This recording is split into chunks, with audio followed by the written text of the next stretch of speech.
Alrighty. Well, I'm feeling some better today. My headache is not gone, but it's a lot less intense anyway. It's barely there right now. And so I can actually sit still and not writhe in agony. Basically, it's any day you're not writhing in agony is a good day. You know, I've had quite a few days over the years where I actually was literally writhing in agony. I've been in that much pain, but that isn't the case at the moment, and I'm grateful. So thank you all for your prayers and for your concerns and your suggestions about what to do. Um, and I appreciate it. And yeah, anyway, I do feel somewhat better today. Actually, quite a bit better today. Um, last night was brutal, no doubt. But anyway, it's a new day. So we'll just do our best every day, day to day.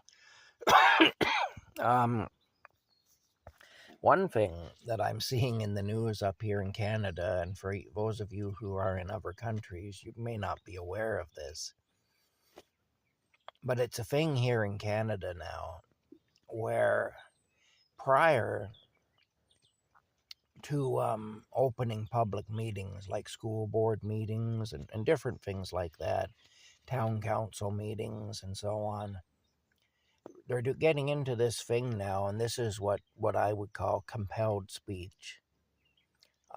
Where somebody has to stand up and acknowledge that basically the white man is evil and the white man stole this country from the indigenous peoples. And this is something that's required now at the beginning of every meeting. It's funny, they used to pray at the beginning of every meeting. Now they do this speech about how evil the white man is and how the white man has stolen all the land from the native peoples. Now, look, history is messy. If you look at the history of any people, there's a lot of negativity in it. You know, I mean, how we get where we're going, the road that we travel to get there, is often full of potholes and fraught with danger and so on. And, sometimes history is not pretty. In fact, most of the time, history is not pretty. If you look back at how people lived 100 years ago in this country and in the United States and in Western Europe, it was rough. It was really rough. I mean, we had child labor. Um, People were being bought and sold, literally. Like, though they say slavery was done away with in 1865 in the United States, no, it wasn't. It just took a different form. If you know your history, you're aware of the various work programs that were run through jails and prisons, where municipalities were leasing convicts. It was actually called convict leasing. And they would purposely trump up charges against somebody and throw them in jail. And a lot of the time, they were Negroes. It was Negro people that they targeted, the black people. And some corrupt sheriff or deputy or whatever would trump up a charge against a man, usually a black man, throw him into the penitentiary so that he could be leased out to different people for work. Now tell me that isn't slavery, and that was going on well into the 20th century. History is a messy thing. It really is. And I'm not saying that the white people who occupy Canada today, I'm not saying that the people who came before us didn't do some dirty, sneaky, underhanded things. I have no doubt that they did. Absolutely none. And I'm not saying that it wasn't brutal on the native people. I'm sure it was. Now, if you look at the history, though, of the native people, they could be pretty brutal, too. They were no wimps, I'll tell you. They fought wars against each other. If you were in a war back in the day, if you were a native person, if you were a native man, and you were in a war with another tribe, if you got caught, and again, this is history. This is stuff that really happened. If you got caught, if you got taken prisoner of war, first the men of the opposing tribe would have their turn with you. They'd torture the hell out of you. But that was just a warm-up act, because then they turned you over to the women. And the women were friggin' horrible. The women would do, even the men of the tribes would look at the woman and say, holy, what on earth? The women were just awful, the things they would do. Now, these are native women. I mean, they were the ones who were really feared. Because, the braves would have their turn with you and torture you, and that was bad enough. But you just wait, because they're gonna step aside and let the women finish you off. And you want to see sadism, you just wait and see what they'll do to you. And that's how it was. There were all kinds of things about that society that where you could say atrocities were committed and so on. You see, it's in human nature. We have a fallen nature, and if you read the Bible, you'll know this. We have a fallen nature. And so we tend to bully and brutalize and cheat our fellow human beings. When left to our own devices, this is what we do. We use, we abuse, we trick, we steal, we exploit. It's bad. It's bad. This is the nature of humanity. This is the fallen human nature. Going back to the Garden of Eden. The devil came in. Now, he was invited in. Adam and Eve invited him in. I don't think they fully realized what they were doing. They were tricked. But still, they invited him in. And when they did that, humanity took on his nature, at least to a degree. Not entirely. We also have the nature of God within us, which is good. But still, we do have a little bit of the devil in us. You hear people say, oh, he's got a bit of the devil in him, meaning the guy's kind of,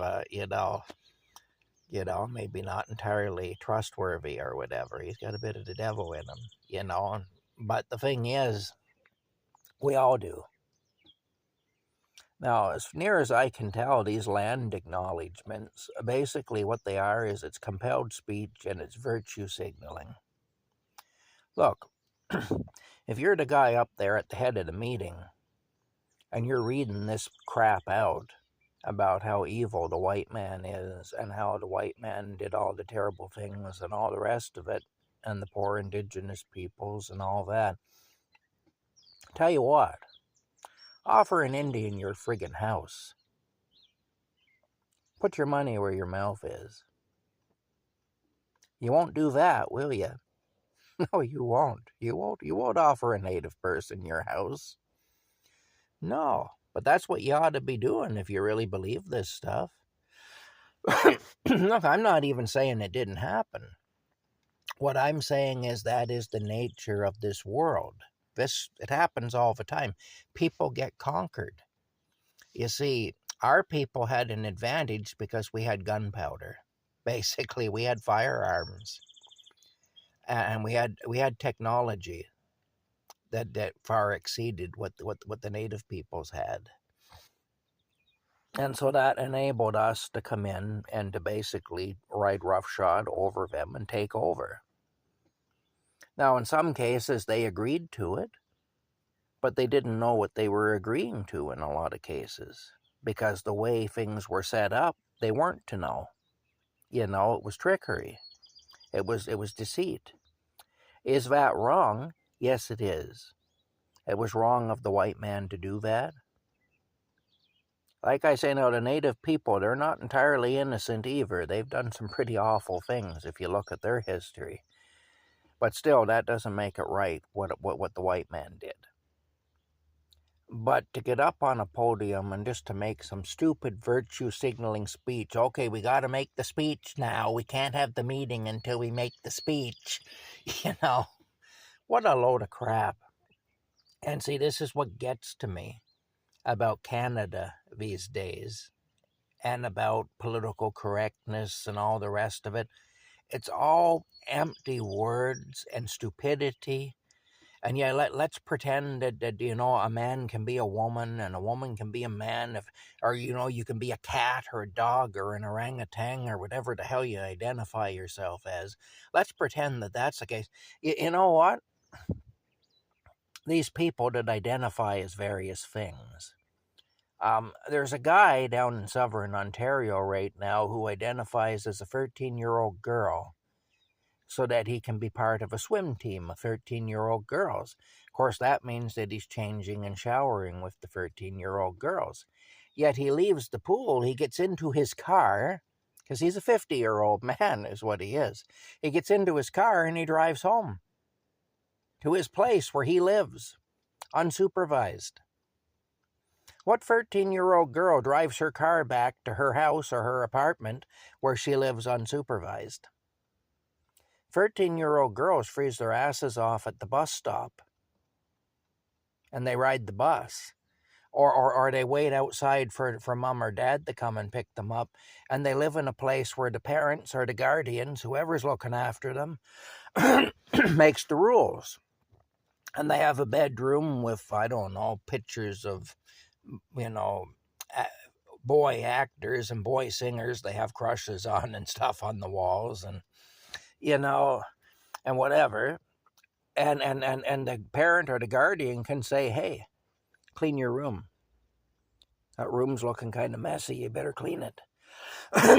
Or they can say, okay, time to get off the internet there and go to bed. Like it's 10 o'clock at night. It's time for you to go to bed. You got school in the morning. Or whatever, Or if they're going out somewhere, they can say, you be back by such and such a time. And so on.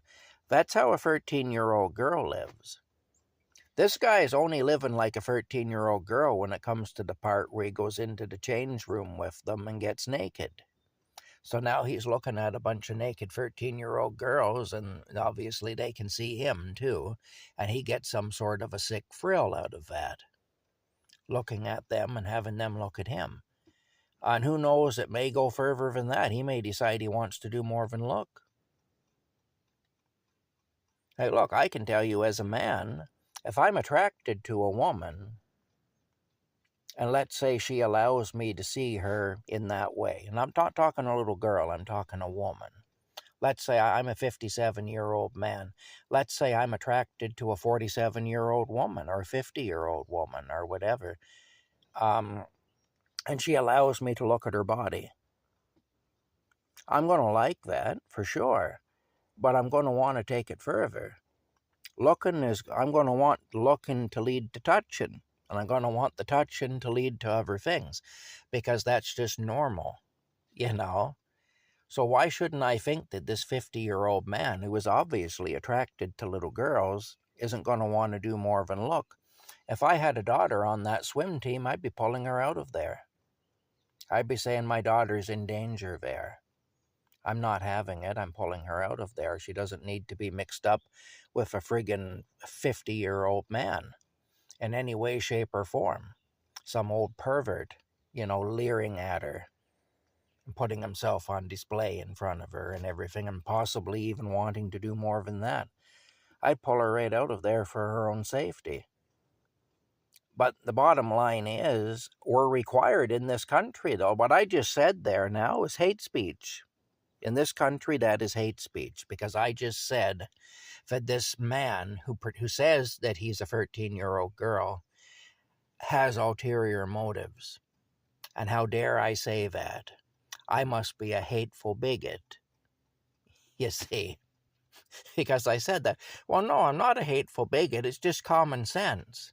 And like I say, as a man, I can tell you, and again, I'm not attracted to little girls, but like I say, if a woman who I'm attracted to is willing to show me herself in that way, I'm willing to look. And I'm hoping that maybe she'll be willing to do more than show me. And if she is showing me, well, chances are she is willing to do more than show me, or she wouldn't be showing me. But the thing is, that's a whole different situation than what this guy is involved with. What this guy is doing is he's inserting himself into a situation where a 50-year-old man should not be, and he's doing it for his own gratification sexually. And I believe if it hasn't already gone further, it will. He's going to start wanting to do more than look, if he isn't already there. And if he hasn't already actually assaulted somebody. And the bottom line, and it would be an assault because these are children. A grown man cannot be touching children that way. It's automatically an assault if that happens. But here's the thing. In Canada, what I just said is not allowed. I could get into trouble. I could even have legal problems because of the speech I just made. And they're passing laws to make sure that people like me do have legal problems for saying this stuff. But it's just common sense. It's common sense. I mean, it's not hate. It's just common sense. It's acknowledging how things work. That's what it is. It's acknowledging how things work. Plus, look, if this guy truly identifies as a 13-year-old girl, then he should sell his car. He should move into a place where he has a guardian in charge of him and where he has a room, where he sleeps, and he has a bedtime and a curfew and all the rest of it. He should get enrolled in high school because he'll be starting high school at 13. So he should get enrolled in school, and he should be required to go to school every day. And, that's because that's how a 13-year-old girl lives. 13-year-old girl doesn't drive home in her own car, doesn't drive herself around in a car. That doesn't happen. I mean, when's the last time you saw a 13-year-old girl who owned a car? Think about it. Yet this guy, David Menzies from Rebel News, actually followed him out of the pool, followed him right to his car, was asking him questions. Of course, the guy didn't want to talk to David Menzies because David Menzies is a sensible person, and he was asking sensible questions. And the guy didn't like it. And you could see in the pool, David Menzies ended up getting banned from that complex because of this. But he actually tried to interview all the mothers who were there waiting for their daughters. And they were frightened. They were truly afraid to say anything. Yet their daughters are the ones being exposed to this pervert. And that's exactly what he is. The man's a pervert.